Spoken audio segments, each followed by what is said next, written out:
रात के करीब 2:30 बज रहे होंगे। नाइट शिफ्ट करने के बाद मैं पैदल से घर की ओर लौट रहा था।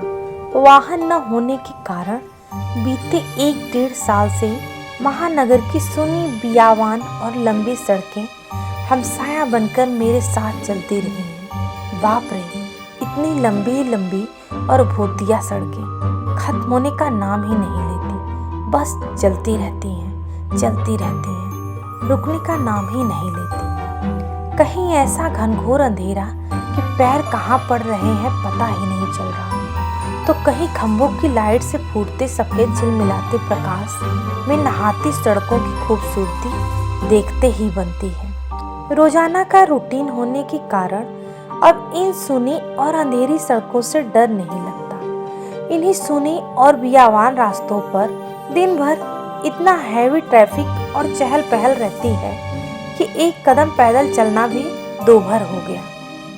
मई की बेरहम गर्मी, माथे से चूता पसीना और ऐसे में अचानक हल्की हल्की ठंडी चलने लगी। माथे के पसीने से टकराती ठंडी हवा कितनी शीतलता प्रदान करती है। ऐसे में कौन बेवकूफ़ होगा जिसका मन गुनगुनाने को नहीं करेगा। गुनगुनाते हुए मैं अब आगे बढ़ ही रहा था कि अचानक आंखें एक जगह पर आकर ठिठक गईं।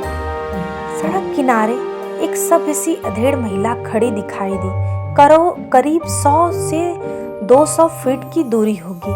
कंधे पर छोटा सा बैग लटका था, वहीं पैरों के पास एक ब्रीफकेस जमीन पर रखा दिखाई दिया।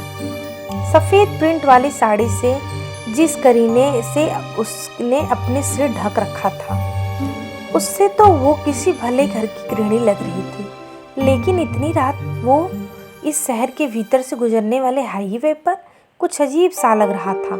हो सकता है मायके या ससुराल वालों ने बस में बिठा दिया हो और किसी कारण बस लेट होने पर महिला देर रात यहाँ उतरना पड़ा।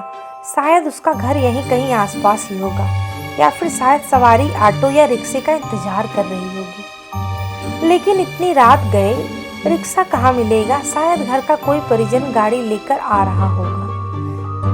शायद सोचते हुए मैं उसके बहुत करीब आ गया। नजरों से नजरें टकराई, मगर वो जरा भी नहीं झेपी। मेरी आंखों में बराबर देखती रही, भय का नामो निशान तक नहीं। वरना इतनी अंधेरी और सुनी रात में एक अकेली महिला, कम से कम मुझ जैसे मावाले सरीखे इंसान को देखकर तो डर ही जाए। लेकिन वो तो लगातार घूरती रही। चेहरे पर न कोई हाव न कोई भाव। हाँ, होठों पर मुस्कान बराबर जमी रही। मैं ही झेप गया। मुझे ही नजरें हटानी पड़ी, कहीं ऐसी वैसी तो नहीं। फिर एकदम सिर झटक दिया। होगी कोई, मुझे क्या लेना देना। मैं तेजी से कदम बढ़ाता हुआ अनजान महिला को क्रॉस कर गया।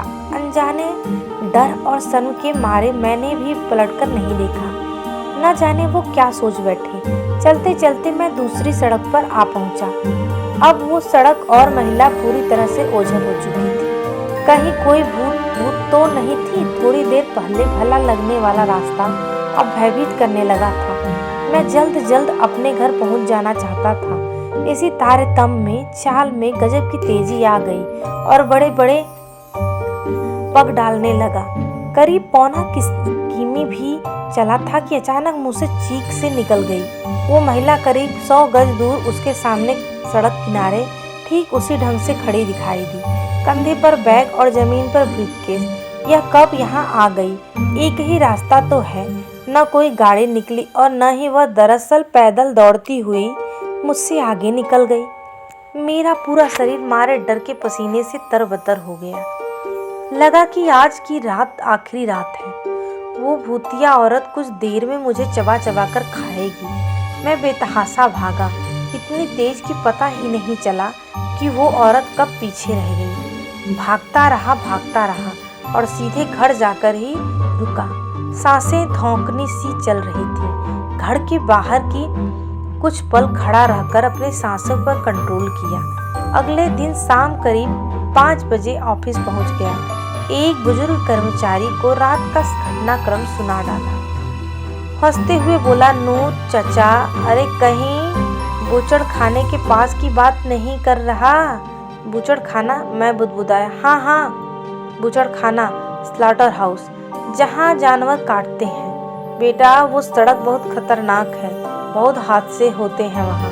तेज रफ्तार वाली गाड़ियों ने बहुत सारे लोगों को कुचला है। सुना है कई